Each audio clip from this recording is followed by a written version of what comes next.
Welcome, guys, to another Dan TDM Community Discord Challenge thing, where today the challenge is very, very simple. In 1492, Christopher Columbus, along with his 3 ships, the Niña, the Piñata, and the Saint Maria, sailed the big ocean blue and discovered America.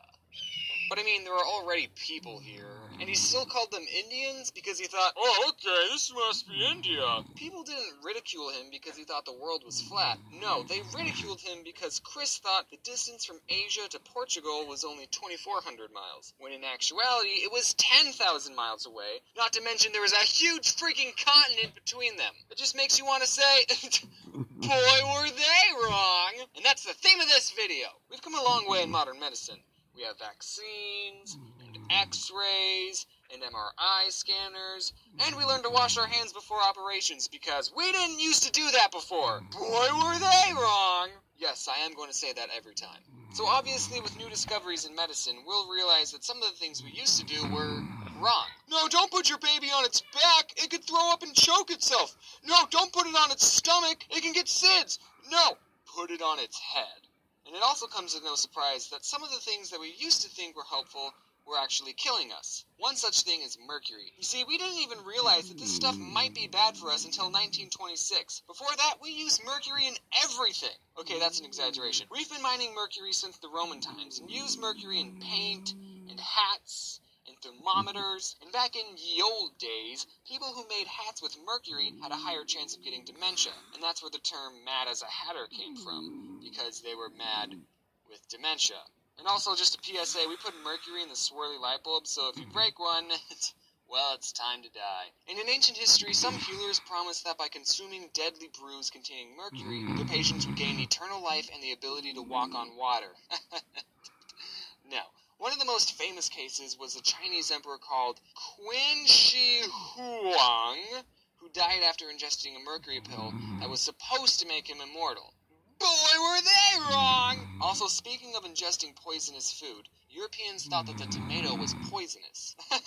What? So apparently, rich Europeans ate their tomatoes on pewter plates, which, guess what, had lead in them. And because tomatoes are acidic, whenever people ate tomatoes off the plates, the fruit, because they're a fruit, remember, would leach lead from the plate and become poisoned, and then people would eat it and die. And everyone blamed the tomato, but the real killer was right under them the whole time. And apparently there's a story about George Washington where one of his cooks tried to assassinate him by putting a tomato in his soup. But that didn't work because they're harmless. And also Snoop said the whole story was false.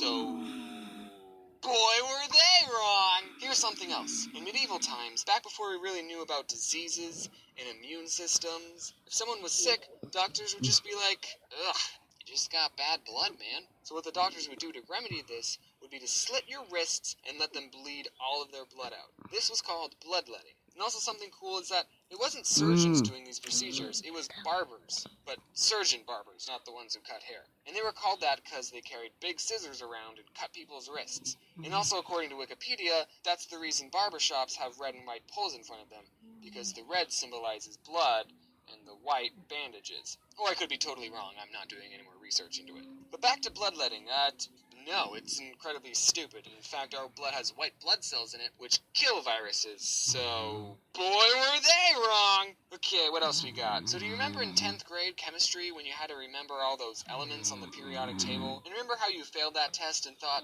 man, if only the periodic table was shorter?